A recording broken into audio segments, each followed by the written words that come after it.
Welcome to the Business Spotlight Series. My name is Steve Kiyama, and I'm the franchise owner for Action Coach Western Fairfax. And I'm your host today of the Business Spotlight podcast. And today I have the pleasure to introduce Don Berchoff, the CEO and founder of True Weather Solutions, as my guest. And today we're going to talk about Don's business and his journey through business ownership, some of the challenges, best practices, and share a peek into what it's really like to own, build, and operate a business. So if this is your first time on the channel, be sure to like and subscribe to get notifications when we drop another show like this. Don, welcome to the show. Thank you for being here today. And please give us a little bit of background about who you are and tell us a little bit about your business. Stephen, thanks for having me on today. One of the things that folks that know me will tell you is I love to talk about my business, and it's because my business is a passion. My background, I wanted to be a weather person since I was 7 years old. And I grew up, there's something about weather people that we can't explain. They know at a young age that this is what they want to do. And I think it has to do with curiosity and not being able to solve a problem, that they think they could solve. And so that's my, really my passion. And then I spent time in the military. I'm a meteorologist by trade. I joined the military because I couldn't get into the National Weather Service when I graduated from school in 1984. That was the Reagan years, and he put a moratorium on hiring meteorologists in the government. And so I joined the Air Force, and I thought it was going to be a 4-year stint, and it was a 24-year stint. And, I'll talk more later about how that really shaped me, and where I am today really is the military. But I left the military. Actually, my last job was running an Air Force base. Yes, they let a weather guy run an Air Force base in Central Asia. And it's all, again, weaved into my experience that's very unique. I have a very diverse experience that really comes together. I was at the Weather Service for 4 years, science and technology director. Got to see all this great technology that we weren't using in our forecasting outside of the Weather Service. And that's why I left and started this company, because I want to unlock the power of science and technology that's been really trapped in labs and universities for lots of reasons we get into. But I wanted to unlock that because I saw this drone and air taxi industry standing up. And I knew that based on my military experience and my operational experience, that it was going to be really difficult for them to scale their businesses, scale them safely, and make money if we didn't get better low altitude weather. So that's what we focus on. True Weather focuses on the low altitude weather, closing gaps that exist today, and bringing the infrastructure and the solutions to the end user and giving them much higher precision for planning battery power management, safety, weight carried, things that are really important if you want to make money in the aviation business. Yeah, there's a detail. Actually, gee, why would you be in business? Right. So let's give our listeners a little bit of context. How's your business structured? And I mean that from the sense of, are you a solo owner? Do you have business partners? Do you have outside investors? How does that work for you? What's your stage? Yeah, so we're incorporated in Delaware. I would still consider us a startup, but we're moving probably into the scaling startup stage.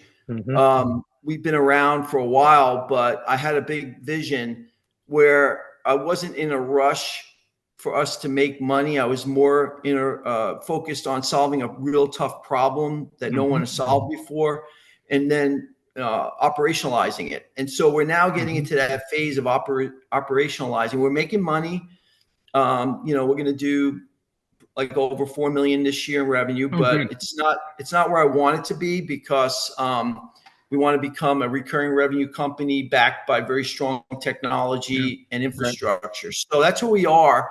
I think we have partners. Weather is not something you could solve by yourself. There's people who think you could do that. So I have my networks that I developed in my 28 years in government are coming in very handy.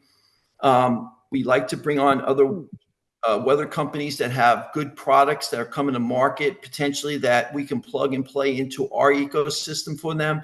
I want to democratize weather. I want to, help small businesses in weather get their stuff to market, because that's one of my missions, is unleashing power science. It doesn't have to be just me, right? It could be other people's stuff.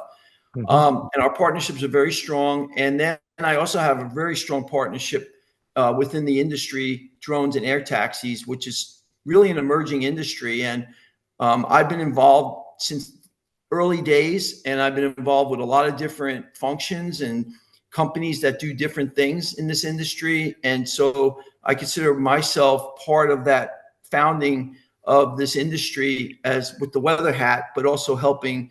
So we all, work together. I use other companies are going to help resell my data through their systems. And that's kind of where we are right now.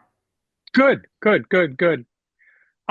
Playing around with that, you own a business, you start up a business, you get going with a business, and there's an awful lot of hats that have to be worn in the process of building that business. Anywhere from, who are the people we ought to be connected with? Who are the possible prospects? How do we sell them? How do we deliver? How do we invoice? How do we get paid? All of those hats that have to, maybe even sweeping and taking out the trash. What are the hats you have to wear at this point? At this point, so I'm lucky. I've worn a lot of hats, and I've got to hang a couple of them up in the last 3 years. Because in the beginning, I was basically the bottle washer, But what we managed to do is, because I had strong leadership skills coming out of the military, and because I had built programs in the weather service, and because I've really wore a lot of hats even in the military. When I ran the Air Force base, we were basically a startup. Is a staging base in that to take all the folks going downrange into Afghanistan. They come through Manas, which was a staging base. So it was an expeditionary base. And so I had civil engineering, I had, lodging, I had fuels, I had logistics. So the good news is I was prepared to wear a lot of hats. But now where I'm really focused now is I've got a really strong team taking care of day-to-day ops. Our systems are running nicely. I've got my team taking care of that, software management. I think my focus and they're taking care of our customers. My focus has really turned to the CRO kind of chief revenue officer mode, and the CEO mode. So, and of course, chief influencer in the government, working with them to make sure that we can continue to make the progress we're all making in innovation. So that's where I'm focusing now. And so the BD, the business development, the sales, the closing deals, solutioning to some extent, because I still am very knowledgeable about how to meet a customer's needs. And then, of course, the day-to-day of raising money and counting pennies and making tough decisions.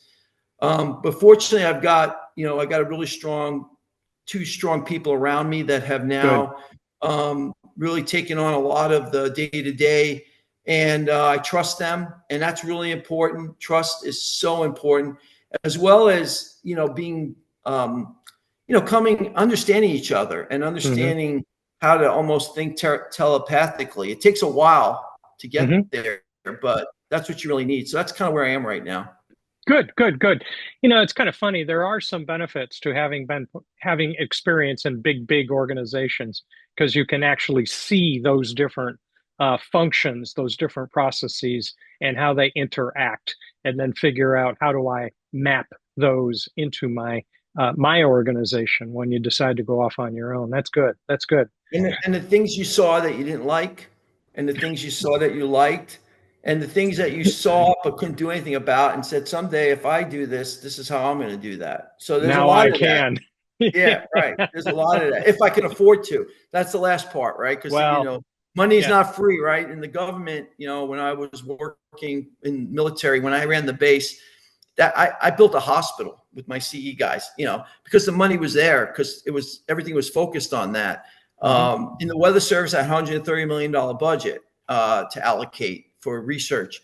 Then I, started my own company, and it's like, you either got to raise money and convince somebody that you're going to make them money, or you got to find grants. And, that's the hardest part of, being an entrepreneur, right? Is you can have a great vision and really can execute a great vision, which I've done in the past, but you need resources. You need to sell, sell, sell, sell, and you need to do it profitably so that you can bootstrap that cash flow and do something Right. constructive with it. Or Yeah. convince somebody else that they want to invest in you and you're going to make them a nice bunch of money in the future. It's, you prefer to bootstrap if you could do it. Hmm. The challenge I had though is we were doing some very advanced science and technology, Yeah. and nobody's done it before. So honestly, that's the truth. Nobody's operationalized what we're going to do. So we needed some help on that, and Hmm. we had to build enough. And you're talking about minimal viable product and all that good stuff, right? You had to do enough to get traction, to keep either raising money or start the revenue stream, right? Very good. Very good. Let's switch gears a little bit and talk about customers. Who you talked about drones, you've talked about air taxis. Who are the customers that you see yourself serving going forward? Well, ultimately, the end user is Hmm. is going to be we're going to have something called vertiports in the future. Right Hmm. now, I don't know how familiar people are with aviation. You have an airport. That's where you land big airplanes or even little ones Hmm. if you're brave enough to fly as a general aviator. Then you have heliports, which are where helicopters land either at hospitals or in other locations. Um, these different locations have different levels of instrumentation and sophistication. The airports have the best, obviously, best technology for weather and for other things. The heliports, not as much, believe it or not. Hmm. Windsocks are generally the extent of what you Hmm. have at a heliport. And, that's because their weather equipment's expensive.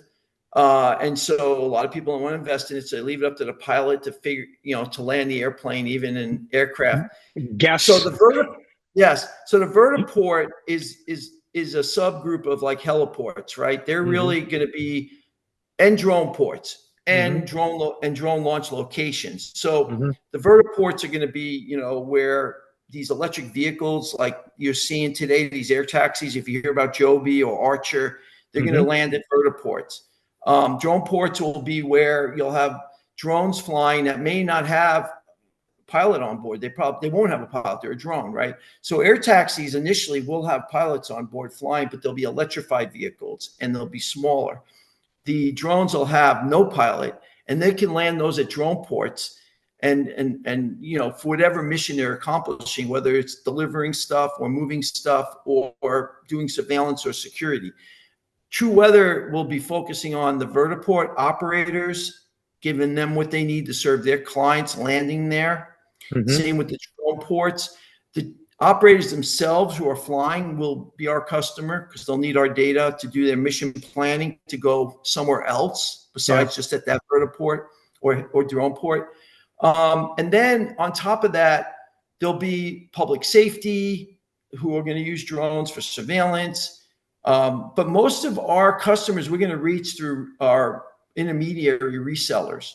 And these are the folks that are going to have lots of different services to support drones and air taxis. They're going to have airspace navigation services. They'll have communications and other things. Weather will be one of those services. So my Hmm.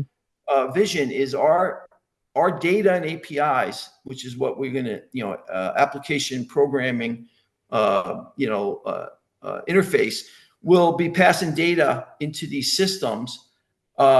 And then it'll be part of a bigger ecosystem of data. And then we'll have a service, and then they'll pay us based on the usage of their customers coming to them. And it's a subscription.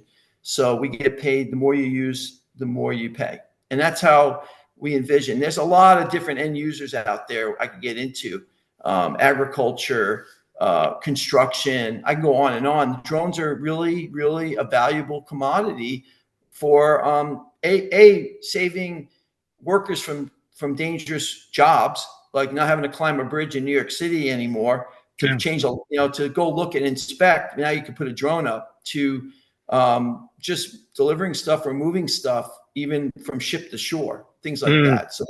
So weather is really critical for all of that. People yeah. don't know that the current system is not built for that. It's built for, it's less granular than what they need, for these drones. Does this have a feel of science fiction? Well, it does. I mean, what's interesting is, when you and I were growing up, we used Hmm. to wonder, when will you have flying cars, right? That was always Jetsons. right. And we watched the Jetsons and we Hmm. go, when is that going to happen? And people said by the year 2000. I remember that because 2000 just seemed like a good number, right? Changing a Hmm. century. Um, but I mean, it's 25 years later. We still got work to do. You're not going to have your own individual flying car yet. Mm, But the fact that we're using the kind of technology that we are really ties into the roadmap towards that. Now, yeah. do I think, are we going to have a Jetsons where people will be flying all their own cars? I don't think so. But is there going to be a lot more air traffic? Yes. Are we going to be using it as another alternative transportation system to help take some of the pressure off of the roads? Yes.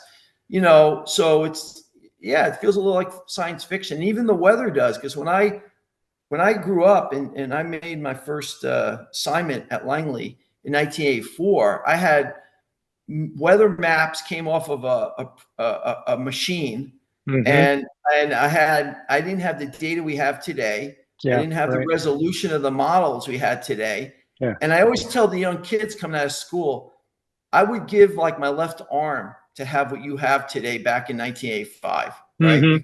Because if you think weather's uncertain today, it was really uncertain back then. And, Yeah. whether people take beatings when they're not accurate, right? Yeah. And, Yeah. I had my share. Yeah. Yeah. I'll bet. So, how many other people are there? How many other businesses are there in a similar kind of capacity? And what makes you unique compared to them? So there's a lot of weather businesses out there. There's a lot of businesses that use government data and fuse it and customize it for specific industries. But the limiting factor is really the data collection process. Models are great. We've gotten better at them. Our forecasts have gotten better. Our long range forecasting have gotten much better. Our regional level forecasting has gotten better. But there's only so much you can squeeze out of the current infrastructure we have. Satellites were the next big uh, movement that helped us really improve our forecasting, but they attenuate once you get below 5,000 feet. We don't see the weather like we do above 5,000 feet with Hmm. Hmm. satellites. We do get some through, but it's not enough. Um, Really, everything else is balloons that we still launch, aircraft flying at high altitude, and measurements at airports. That's Hmm. it. So below 5,000 feet, we are struggling to improve our certainty around microclimates. So believe it or not, the area closest to the Earth is the one that we sense the least. And so the last time we really improved low altitude weather data measurements was in 1992 when we had the Doppler weather radar come out. And I was involved in that, believe it or not. But really, we haven't done much different. So what's happening is people are trying to run higher resolution models, but they're not adding new data. So there's only so far you can get. Machine learning can only happen if you have real data. And there's not enough real data. So that's what True Weather is going after. So when you ask me how many other companies are doing what we're doing, other companies are trying to get a better forecast by downscaling the model they have, but True Weather is the only one that's really trying to get low altitude ground-based infrastructure out to actually improve the data collection that's going to feed a better forecast at short range. And that's what we need in the industry. And we're also bringing in digital twins and doing what we call computational fluid dynamics, where we're actually adding buildings where winds are blowing to see how those winds are going to change. Today, we have no Yeah. way of knowing. There's no weather model operational in the world every day producing products to tell you what the winds are doing around New York City and in those urban canyons. And the ones that are even forecasting low altitude below 5,000 feet, they're not as accurate as they can be if we have better data. So that's what we're doing. We're filling that gap. and then we're going to run our models with these new data sets, and we're going to do them in bubbles. We're not going to try to change world hunger. We're going to go where the action is. It's kind of like the cell phone industry. Remember when they first came out, you didn't have cell phones everywhere. You only had them where people could pay for it, right? Yeah. It's the same thing we're doing. We're going to set these bubbles up and then go from there. Awesome. Awesome. Awesome. Very, very good. So let's kind of play around with the business itself. What's been the most memorable hurdle you've had to overcome in this process?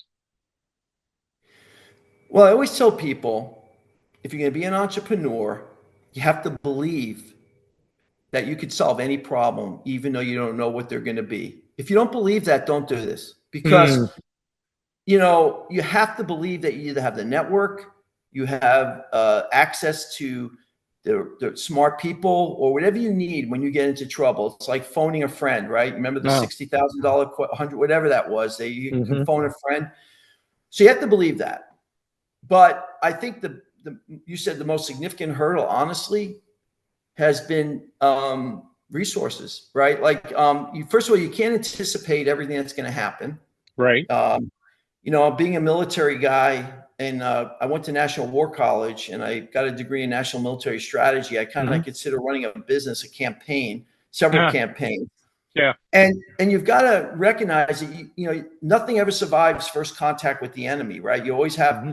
Well, the things that really, when you get hit with the money gap enemy, that's pretty tough unless you really have resources or friends or whatever. So I would say that's been the biggest hurdle. I've gotten hit with things that I never anticipated would happen. I think the best thing you could do is just know things aren't going to happen and budget 5% for things that you don't know are going to happen. And it's hard to say, go to an investor and go, this is 5% for things I don't know are going to happen, right? But Yeah. Yeah. they do, and then there's things like government shutdowns that stop payment of Or your projects, and details.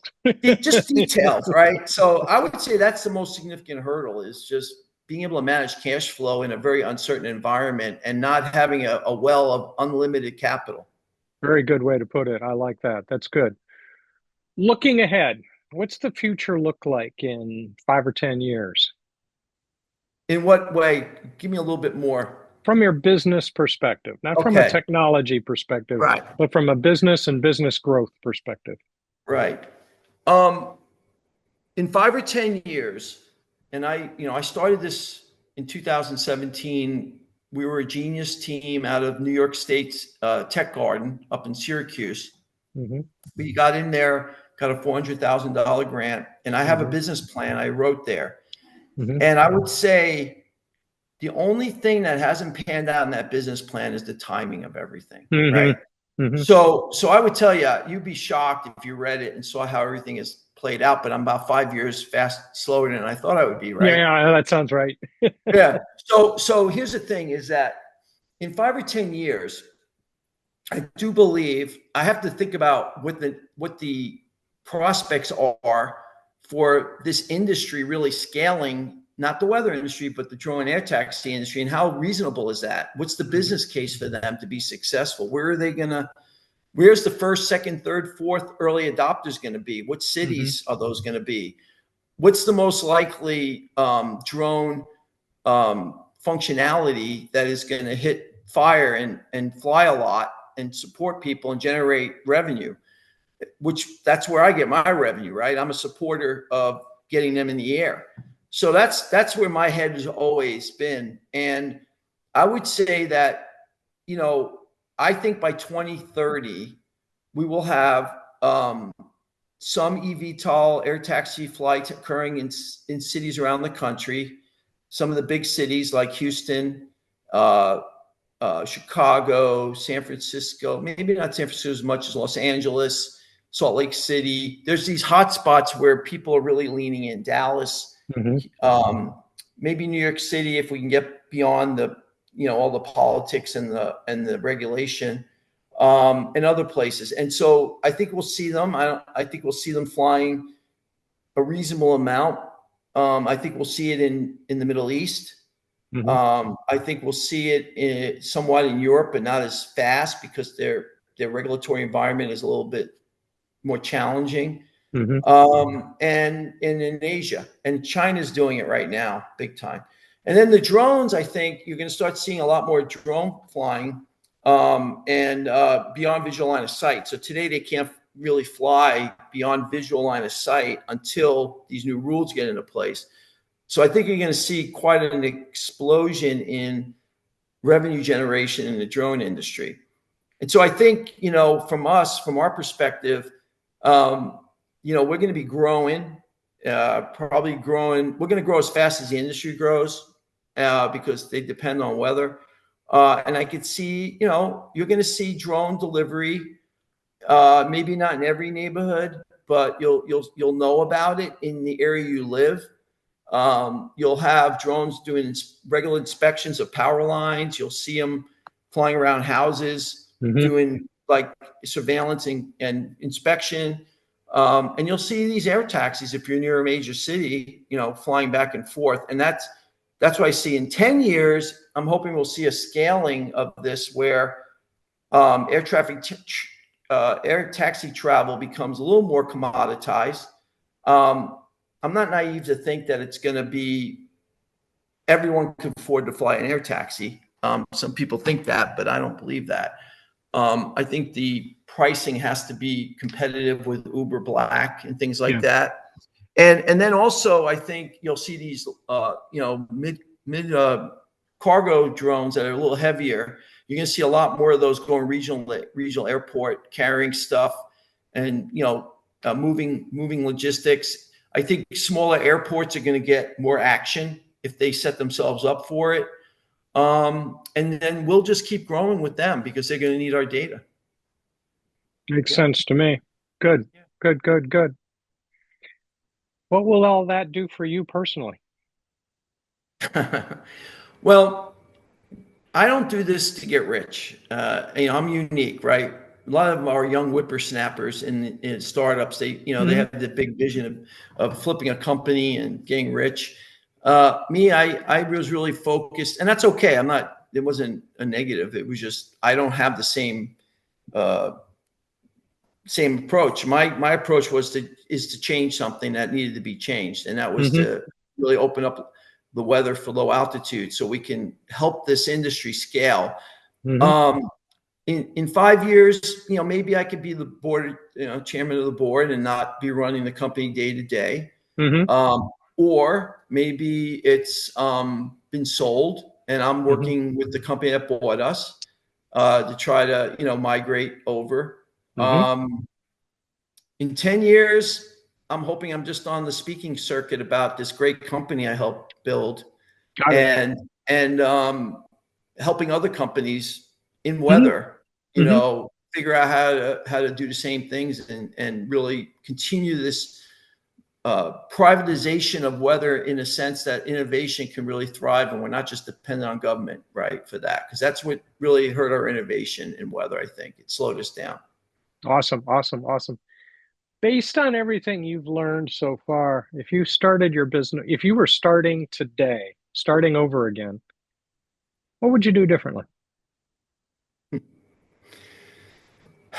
You know, if you looked at all the pain that I've been through at some times, you'd say, how could you say you're not sure you would do anything different? But I mean, there were some things I learned, right? Hmm. Like, there's things that I paid a price for later that I didn't pay enough attention to in the early days. And I don't want to get into the details, but definitely could have had more ownership of my company Hmm. than I've given away.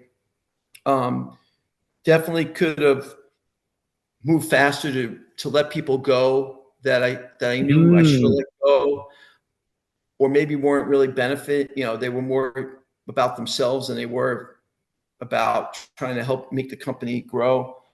Hmm. I mean, that's important stuff, right? But they're hard decisions because, when you're in the moment and you're trying to keep, I'm just running, and do I have time for that kind of disruption? You always got to make that decision about, do I bite the bullet here Yeah. and let somebody go? But then I have to pick up all those I had to learn everything they would, because it was such a unique difference. It's a tough one, right? So you have to be a little strategic. I would say that I wouldn't change the way I got into this. I wouldn't change my plan. I still believed then that I believe today that I could get projects and raise grant money and get money because of my experience. So I wouldn't really change that. I think though what I would change with my wisdom that I have now is, I'd be a little more careful up front about my agreements with my founders. Good. I would maybe if you don't think you need a lawyer, maybe you try to find the money to get somebody to look at some of your documents. Make sure that if some of the people you bring on early are not, you're not feeling it, cut them loose as quick as you can, get them off because they just become drags later. Yeah, right. But sometimes you have to be strategic too. You can't do it right away. You just have to have a plan. You don't have to do everything right away. You don't have to wait 5 years. Just have a plan on saying, I got to get this changed. And, I think I've learned that, and I've always was good at that. But, when you're a one-man band or a five-man band, it's not as easy. So I think that's the only thing I can really say I would change. I mean, I wish I had more money, but I think I had to go through what I went through to get to where I am, to be able to hold the vision, not sell my soul to the VCs, not try to pivot to something else that I knew wasn't going to be the big strength that I knew I had. These are hard decisions, when you're in. Yeah. This is one of those situations where there's no teacher to sit there and say, this is how you think this through. This is the answer. And the people that mean well, when I was at the incubator, they helped me, but there's not a cookie cutter approach to any of this either, right? No. No. So, you just gotta feel it out, and just, all I'm saying is if you smell something, do something. Don't wait. It's not going to get better. I always tell people bad news doesn't get better over time. It just makes it harder later to extract whatever it is that is got you by the throat, right? Yeah. There's a way I like to think this through in a sense is, on one hand, you don't have the time to go fix this right now. But on the other hand, you don't have the time not to. Exactly. Because later it's going to come back to roost. And the question is, how much damage could you tolerate in the time that you don't fix it? And again, there's no right or wrong answer. I'm not even saying people there's a right or wrong answer. But if you came to me with a problem and I understood it, and I think there is a way you can address it, I'm going to tell you this is how I would do it. But I know you may not do that because you got to feel it. You got to believe that you can manage it, right? Yeah, exactly. Yeah. Exactly. Cool. This is good. This is awesome. So before we wrap up, let's try a few rapid fire questions and see what kind of fun we can have with those. What would you say is the key to success for you? Two things. One is I never turned down trying to do something out of my comfort zone in the military.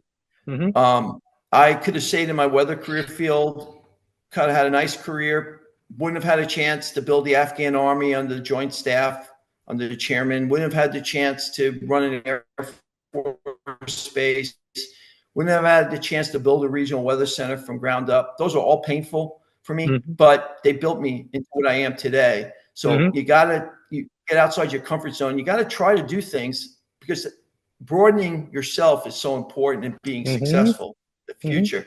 And the second thing is having people around you and your family that believe you. I have a great group of people around me. My partner, she's been amazing. And if you don't have that, it's hard. It's hard, because first of all, you're going to be busy and you need their help, even when you're, so those are the two things. Awesome. If we were sitting in a coffee shop and just chatting away and somebody walked in and they were talking about starting up a new business, what's one piece of advice you would share with them? Well, the problem with me is you'd have to first tell me what you're doing, right? And then I'd have a lot more advice, and it wouldn't be just one piece.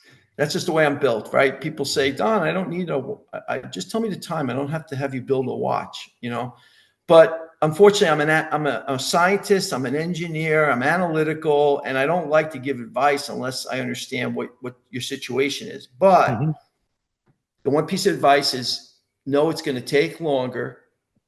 and know you need that 5% reserve when things go to crap. Hmm. That's a good way to put it. Good. What's a book you're reading now or read recently that have made So impact on how you've gone down this path? yeah, it's interesting. I'm not a big book reader. I'm a big reader of respected publications Hmm. that I can pick information up from and you know, integrate it into my whole being. So I mean, look, I you know, I'm an older guy and I Hmm. have a, you know, it's hard to teach me things I don't know, although I may think I know them and I really don't know them as well. So I am open to that. And I am always trying to understand what I don't know. And I'm trying to get better. Always, that's the other thing about an entrepreneur. You got to believe is more improvement you can do for yourself. And I, obviously I'm a lifelong learner. Hmm. But I mean, you know, when I started in the government, when I was in the military, we didn't have a computer. So, you know, and then I became the science technology director.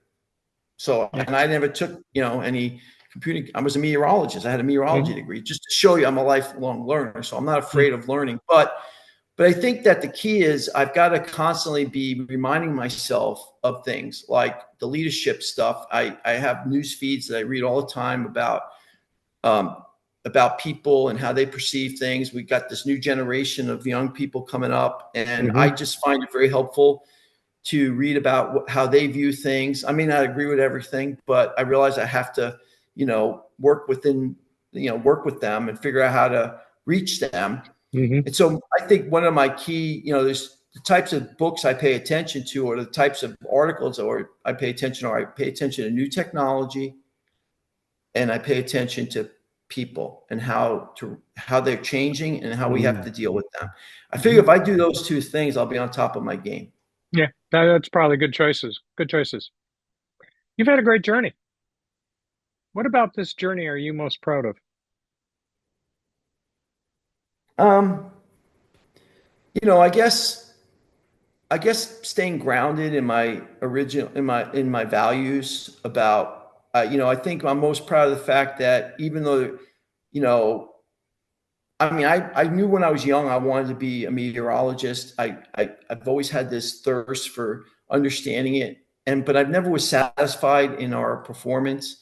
Hmm. And I, you know, I always tried to make the industry better and Hmm. science better and technology better.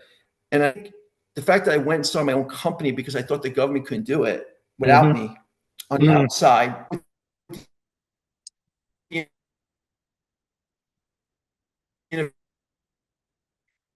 innovation and my perspective, right? But you know, I worked hard, and I think that I've through this journey, I've been able to keep my values in place. Like it's not about the money. I'm not greedy. I try not to be greedy. You know I have to make money. I got to take care of my investors. We all got to, you know, benefit. But I've tried to stay really true to, you know, the objective, and that's why I call the company True Weather. Hmm. It's not because we're going to be smarter or better than people. It's because when you come to us with a problem, we're going to tell you honestly what we can do, and can't do. We're not going to Hmm. embellish.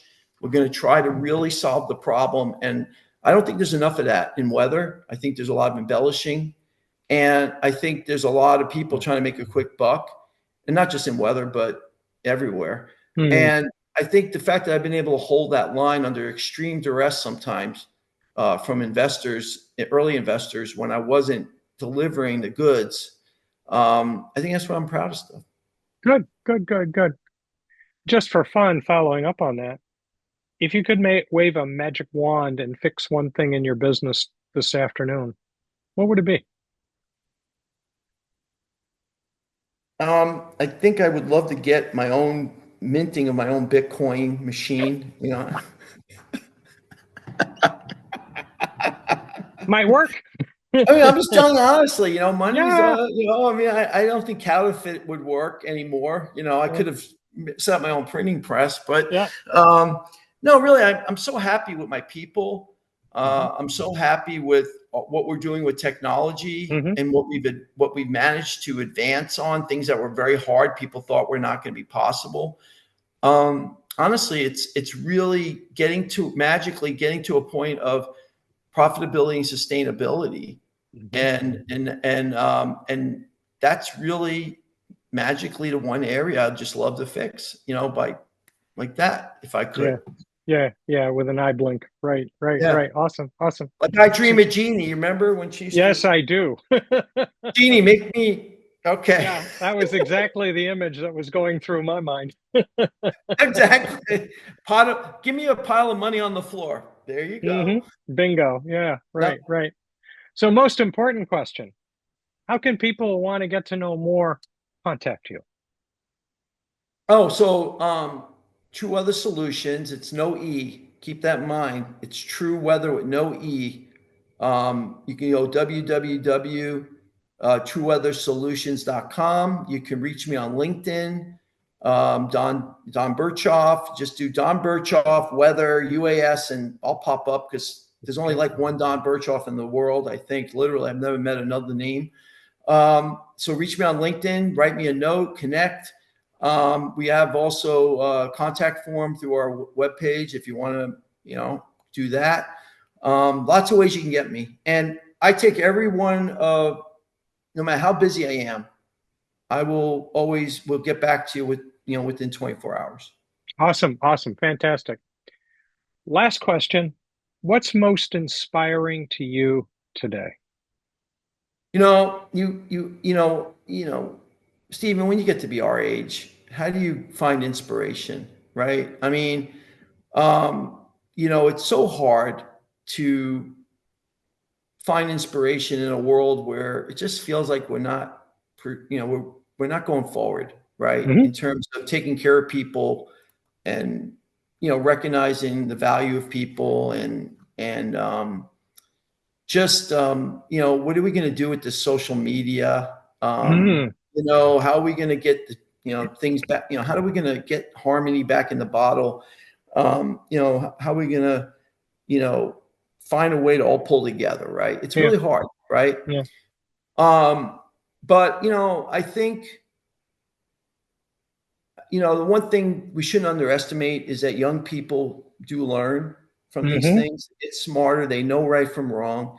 Um, they see what people are doing at people that are much older than them and supposedly supposed to be much wiser about things.